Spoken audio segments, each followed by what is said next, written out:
இப்போ இருக்கிற கண்டிஷனில் பாரதிய ஜனதா கட்சி இவங்க கூட்டணி வந்த அப்புறமா டிஎம்கேனுடைய அஸ்திவாரம் ஆட்டம் கண்டிருக்குங்கிறது தெரியும்.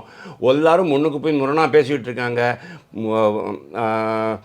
ஒப்பீனியனை கருத்து சொல்லாத கனிமொழி கூட வந்து கருத்து சொல்ல ஆரம்பிச்சிட்டாங்க. அந்த மாதிரி ஒரு கண்டிஷனில் இன்றைக்கி நேற்றுக்கு பாருங்கள், சோடங்கர் வந்து ஆஹா எங்களுக்கு வந்து ஆட்சியில் அதிகாரம் வேண்டும், நம்ம தனியாக ஒரு கூட்டணி அமைக்கலாமா அப்படிங்கிற மாதிரியெல்லாம் வந்து புதிய கருத்துக்கள்லாம் கொண்டு வராங்க. திருமாவளவனுக்கு வேறு வழி கிடையாது, விஜய்க்கு பின்னாலேயும் போக முடியாது, ஏடிஎம்க்கு பின்னாலேயும் போக முடியாது, நம்ம வந்து டிஎம்கே கூட தான் பழைய குருடி கதவை தரடின்ட்டு அங்கேயே உட்காந்துட்டு இருக்க வேண்டியது தான் அப்படின்ட்டு அவர் நினச்சிட்டார். ஆனால் காங்கிரஸுக்கு அப்படி கிடையாது. காங்கிரஸுக்கு வந்து இப்போ கூட ஒரு தனியாக கூட்டணி நம்ம தலைமையில் கூட்டணி அமைக்கலாங்கிற மாதிரி தான் அவங்க இருக்கிறாங்க.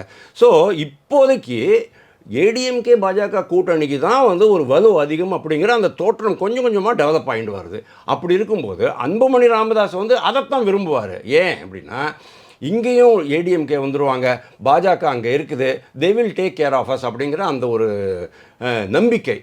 அதனால தான் வந்து இவ்வளவு பேரும் நான் சொன்னேன் இல்லையா, இளைய சமுதாயம், இளைஞர்களுக்கு வந்து இன்றைக்கி வந்து ஏதாவது ஒரு போஸ்ட்டு, ஒரு ரெக்கக்னிஷன், ஒரு கட்சி பதவி அல்லது அரசு பதவி, இது மாதிரி ஏதாவது ஒன்று வேணும். ராமதாஸ்னால் கொடுக்க முடியாதுங்கிறது அவங்களுக்கு ரொம்ப நல்லா தெரியும்.